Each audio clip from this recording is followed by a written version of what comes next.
سيدنا محمد عليه الصلاة والسلام قال: من علق تميمة فقد أشرك.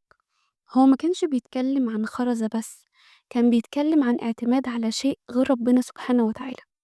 زمان لما كنا نسمع كلمة تميمة كانت بتيجي في بالنا خرزة أو حجاب، لكن الحقيقة إن التميمة ما اختفتش، هي بس غيرت شكلها. في نوع بقى شكله شيك ويناسب العصر اللي احنا فيه، اكسسوار عليه رموز للحماية، سوار نقول عليه احتياط، وفي نوع اتسمى طاقة، حجر يبعد عنك الطاقة السلبية، قراية الفنجان، سوار يظبط الهالة، ومصطلحات غريبة جدا. وحتى الموبايل دخل على الخط، قراية أبراج، توقعات، كل حاجة بقت على الموبايل وبتيجي لحد عندك بكل سهولة، مش محتاج تروح لأي حد. ونسينا نسأل نفسنا، هو الشيء ده يملك نفع أو ضر؟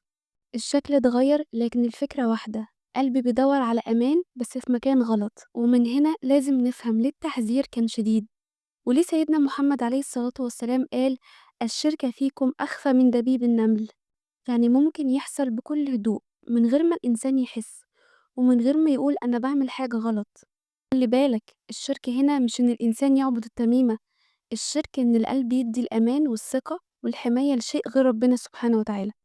استنى الجزء التاني، لو عجبتك الحلقة ما تنساش اللايك والاشتراك.